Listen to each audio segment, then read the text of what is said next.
রয়ের মধ্যে আমরা দেখতে পেরেছি সেথ রলিন্সকে স্টম্প মেরেছিল রোমান রেইন্স এবং ডাব্লিউডাব্লিউ এটার নাম অন্য একটা কিছু বলতেছে। আমরা নর্মালি কি জানি, সেথ রলিন্স যখন স্টম্প মারে আমরা কার্ভ স্টম্প বলি এবং অনেকে ব্ল্যাক আউটও বলে। আর দেখেন এখানে ডাব্লিউডাব্লিউ যে রিল পোস্ট করেছে যেখানে তারা এটার নাম দিয়েছে ট্রাভেল স্টম্প। দেখেন প্রথমে রয়্যাল রাম্বলে স্টম্প মারলো সেথ রলিন্স, তারপর রোমান রেইন্স এসে সেথ রলিন্সকে স্টম্প মারলো। আমার মনে হয় এই যে স্টোরি এইখানে বেশি স্টম্প ইউজ করা হচ্ছে। আমার মনে হয় সামনে এটার অ্যারাউন্ডে ডাব্লিউডাব্লিউ কোন স্টোরিও তৈরি করতে পারে। এবং আপনাদের এটাও জানা উচিত Seth Rollins, Roman Reigns, dean Ambrose তারা তিনজন 24 ঘন্টার মধ্যে সবাই স্টম্প মেরেছে এবং এটা অনেক বেশি ভাইরাল হয়েছে। আর আপনাদের আর একটা জিনিস জানা উচিত, সিএম পাঙ্কও কিন্তু স্টম্প মেরেছিল। আর আপনাদের যদি হিস্টোরি না জানা থাকে আমি আপনাদের বলে দেই, এই যে শিল্ড তৈরি হবে এটার অরিজিনাল আইডিয়া কিন্তু সিএম পাঙ্ক দিয়েছিল। শুধু শিল্ডের 3জন মেম্বার না, শিল্ডের যে অরিজিনাল বস সিএম পাঙ্ক সেও স্টম্প মেরেছে। ডাব্লিউডাব্লিউ চাইলে এটা স্টোরিতে ইউজ করতে পারে। আর আজকে অনেক আপডেট দেব, চলুন শুরু করা যাক। Hello viewers, welcome to Rachel Bangla BD. প্রথমে স্টেফেনি ম্যাকম্যানের বিষয় বলবো আর তার শো এর নাম কি হবে, তার শো কখন হবে এবং তার শো এর প্রথম গেস্ট কে হবে সবকিছু জানতে পেরেছি। এবং তার শো এর নাম হবে স্টেফেনি প্লেসেস। এবং আপনারা এখানে দেখতে পাচ্ছেন Stephanie McMahon podcast Stephanie's place will air on March 26 on ESPN, Hulu and Disney with their first guest being CM Punk। তো এখানে তার শো এর নাম হচ্ছে স্টেফেনি প্লেসেস এবং এটা হবে ডিজনি প্লাসে, ESPN প্লাসে এবং মার্চের 26 তারিখে। আর আপনাদের হয়তো তাদের হিস্টোরি জানা আছে, Stephanie McMahon, CM Punk, triple H, Vince McMahon এদের কিন্তু অনেক কিছু হয়েছে। আর এখানে অবশ্যই এমন কিছু কোশ্চেন করা হবে যেটা হয়তো ডাব্লিউডাব্লিউর সেন্স অনেকবার কোট করা হবে। এখানে স্টেফেনি ম্যাকম্যান হোস্ট আর গেস্ট হচ্ছে সিএম পাঙ্ক। এটা যখন হবে আমি অবশ্যই দেখব। এরপর কথা বলবো ব্রন বেকারের বিষয়। আর ব্রন বেকার এখন কার সাথে ম্যানেজ হচ্ছে। আর আমি কিন্তু আপনাদের অনেকবার বলেছি ব্রন বেকার একটা বড় সুপারস্টার হতে যাচ্ছে।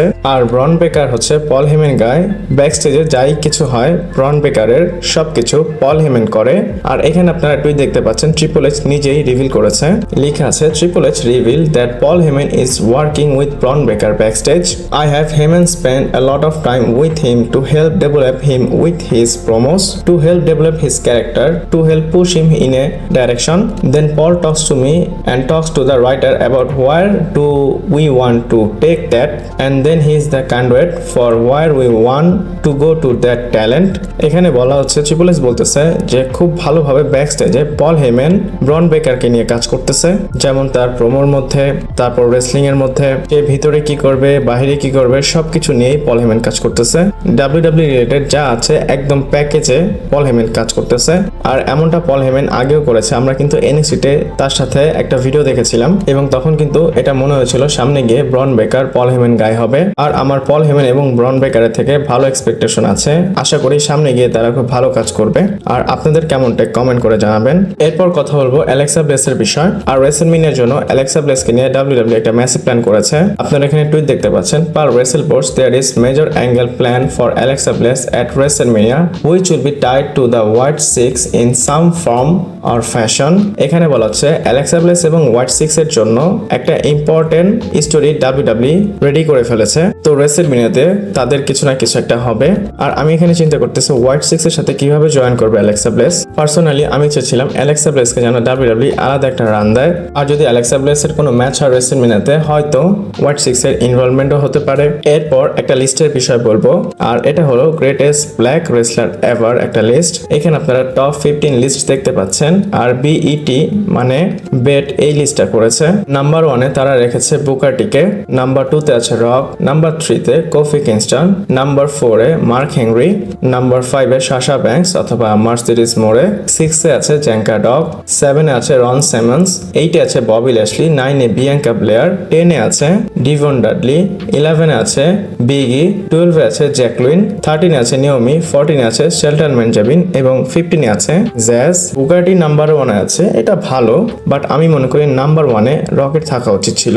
তারপর নাম্বার 4-এ আছে মার্ক হেনরি, তাকে আরেকটু উপরে দিলে ভালো হতো। এমনি এমনিতে এই লিস্ট আমার কাছে ভালো লেগেছে। এখানে তো জাস্ট ব্ল্যাক রেসলারদের কথা বলা হচ্ছে, আর কি বলবো, আপনাদের কেমনটা এটার উপর কমেন্ট করে জানাবেন। এরপর স্ম্যাকডাউনের বিষয় বলবো। আর আপনারা জানেন স্ম্যাকডাউন যেটা হবে সেটা ইউরোপিয়ান ট্যুরের মধ্যে হবে, আর এটার লোকেশন হচ্ছে বার্সেলোনা, এবং সেখানে একটা স্টেজের আপডেট এসেছে, মানে সেখানে স্টেজটা কেমন হবে। এখানে আপনারা ছবি দেখতে পাচ্ছেন, এটা কিন্তু এইচডি ফটো না, ক্লিয়ারলি বোঝা যাচ্ছে না যে কেমন হবে। আপনারা এই ছবিটা দেখে একটা আন্দাজ করতে পারেন যে এরিনাটা কেমন এবং স্টেজটা কেমন হবে। আমার মনে হচ্ছে এটা একটা কার্ভ স্টেজ হবে, এটা শিওর না, আই থিঙ্ক এমনটা হতে পারে। তারপর সাইডে আপনারা স্ক্রিন দেখতে পাচ্ছেন। আই হোপ ডাব্লিউডাব্লিউ এখানে আরো বেশি এফোর্ট দিবে, যেহেতু এটা ইউরোপিয়ান ট্যুর, এক্সপেকটেশন তো রাখা যায়। এরপর নাকামোরার বিষয় বলবো। আর আমি কিন্তু আপনাদের বলেছিলাম নাকামোরা ডাব্লিউডাব্লিউ থেকে চলে যাবে, এবং নেক্সট স্টেপে যখন ডাব্লিউডাব্লিউ রিলিজ করবে সেখানে হয়তো নাকামোরাকেও রিলিজ করে দিতে পারে। আর সেই নেক্সট স্টেপ চলে এসেছে, ব্যাক স্টেজে অনেকেই রিলিজ হয়েছে, অনেকে বলতে রেসলার না, এখানে এমপ্লয়ীদের রিলিজ করা হয়েছে। এখানে নাকামোরার নাম আসেনি। হোপফুলি আমি চাই না এখানে নাকামোরার নামটা আসুক, আমি চাই তার যখন ডিলটা শেষ হবে তাকে যেন সম্মানের সাথে তাকে বিদায় করা হয়। বাট রিপোর্ট হচ্ছে নাকামোরাকে নিয়ে ডাব্লিউডাব্লিউ চিন্তা করতেছে তাকে কোম্পানি থেকে বের করে দিবে। এই সেম কথাটা কিন্তু ফাইটফুলও বলেছিল। আর নাকামোরাকে ডাব্লিউডাব্লিউ টাইটেল দিয়েছিল, সে কিন্তু কিছু করতে পারেনি। আমি ভেবেছিলাম সে কিছু করতে পারবে। আর নাকামোরা যেভাবে তার লুক চেঞ্জ করেছিল, আর ট্রিপল এইচ কিন্তু নিজেই তাকে প্রডিউস করেছিল, বাট ওইভাবে ফ্যানরা রেসপন্স করতেছে না। হয়তো খুব তাড়াতাড়ি নাকামোরা ডাব্লিউডাব্লিউ থেকে চলে যাবে। এরপর একটা মেজর বিষয় বলবো, WWE x UFC x boxing একটা ইভেন্ট হবে, আর এটা সৌদি আরবিয়াতে হবে, আর অবশ্যই এটা ম্যাসিভ ক্রস ইভেন্ট হবে। সবার আগে আপনাদের আপডেট দেখাই। এখানে আপনারা দেখতে পাচ্ছেন there are talks underway for a mega card event in Saudi Arabia that would bring WWE, UFC and boxing together for one night, showcasing every man brand under the TKO umbrella later this year or next. এখানে বলা আছে এই বছর অথবা এর পরের বছর একটা বড় ম্যাসিভ ক্রসওভার ইভেন্ট দেখতে পারবেন WWE, UFC এবং বক্সিং এর মধ্যে। আর এটা একটাই ইভেন্ট হবে, সেম শো হবে। মনে করেন এটা রেসলমেনিয়া টাইপের। এখানে আপনারা ইউএফসির ফাইট দেখবেন এবং WWE ফাইট দেখবেন, পাশাপাশি বক্সিংও দেখবেন। মানে TKO এর আন্ডারে যা যা আছে সবকিছু হবে, বক্সিং, UFC, WWE সবকিছু একটা শোতেই হবে। আমি তো বলবো এটা একটা মেগা শো। একটাবার চিন্তা করেন এটার টিকিট কত বেশি বিক্রি হবে। আর আমি তো সবসময় বলেই থাকি সৌদির কাছে অনেক টাকা, তারা সবকিছু করতে পারে। এখন ইউএফসি, ডাব্লিউডাব্লিউ, বক্সিং সব নিয়ে যাচ্ছে। আপনাদের এটার উপর কেমন ধারণা কমেন্ট করে জানাবেন। এরপর রোমেনিস এবং সিএম পাঙ্কের বিষয় বলবো, এবং তাদের যে অ্যাঙ্গেলের কথা বলতেছি, ফেভার আছে বা তাদের একটা হিস্ট্রি আছে। মানে পল হেমেন তো দুইজনের সাথেই ছিল। আর মানডে নাইট রয় রিটার্নে কিন্তু আমরা একটা জিনিস দেখেছি, পল হেমেন সিএম পাঙ্কের সাথে মানে তাকে উঠিয়েছিল। এখানে কিন্তু একটা জিনিস ক্লিয়ার, বড় স্ট্রং একটা স্টোরি লাইন এখানে হবে, মানে রেসলমেনিয়ার পরে হয়তো রোমান রেইন্স এবং সিএম পাঙ্কের মধ্যে। আর এখানে দুইটা জিনিস হতে পারে। প্রথম হচ্ছে যদি রোমান রেইন্স এখানে জিতে যায় মানে রেসলমেনিয়ার ম্যাচটা, তাহলে পল হেমেনের রিয়াকশন কি হবে? কারণ সেম ম্যাচের মধ্যে তার যে গায় ট্রাইবল চিফ সে তো জিতেছে, কিন্তু তার যে পুরনো ক্লায়েন্ট সিএম পাঙ্ক সে কিন্তু হেরে গিয়েছে। আর আপনারা এখানে মানতে পারেন যে থিংস সেটা ডিফারেন্ট ডাইরেকশনে যাওয়া শুরু করতে পারে রোমান রেইন্স এবং পল হেমেনের মাঝে। কিন্তু এখানে বড় বোম যদি ডাব্লিউডাব্লিউ ফুটাতে চায়, এখানে একটা ক্লিয়ার অ্যাঙ্গেল হবে, পল হেমেন রোমান রেইন্সের সাথে আর অ্যাসোসিয়েট হবে না। সে বলবে আমি আমার পুরনো ক্লায়েন্টের কাছে যাব, মানে সিএম পাঙ্কের কাছে। সেই জিনিসটা শুরু করবে রেসলমেনিয়ার পরে গিয়ে রোমান রেইন্স, সিএম পাঙ্ক এবং পল হেমেনের স্টোরির দিকে। আর এখানে বড় ম্যাচ কোথায় হতে পারে? যেমন সার্ভাইভাল সিরিজ, সামার স্ল্যামও আছে। আর সামার স্ল্যাম কিন্তু 2 নাইটের ইভেন্ট, আর সেটা কিন্তু ডাব্লিউডাব্লিউর জন্য পারফেক্ট একটা জায়গা রোমান রেইন্স এবং সিএম পাঙ্কের ম্যাচ করার। আমি আপনাদের এটাও বলে দেই, রেসলমেনিয়ার পরে যদি 2 নাইটস কোনো ইভেন্ট হয় সেটা সামার স্ল্যাম, এটাও রেসলমেনিয়ার একটা ভাইব দিবে। আর রেসলমেনিয়ার পর হয়তো দেখতে পারবেন সিএম পাঙ্ক এবং রোমানের মাঝে ভালো একটা ফিউড শুরু হয়ে গিয়েছে। আর আমার আজকের ভিডিওটা এ পর্যন্তই ছিল। যদি আপনাদের ভালো লাগে লাইক, কমেন্ট, শেয়ার, সাবস্ক্রাইব করে পাশে থাকবেন। পরবর্তী ভিডিওতে আবার দেখা হচ্ছে।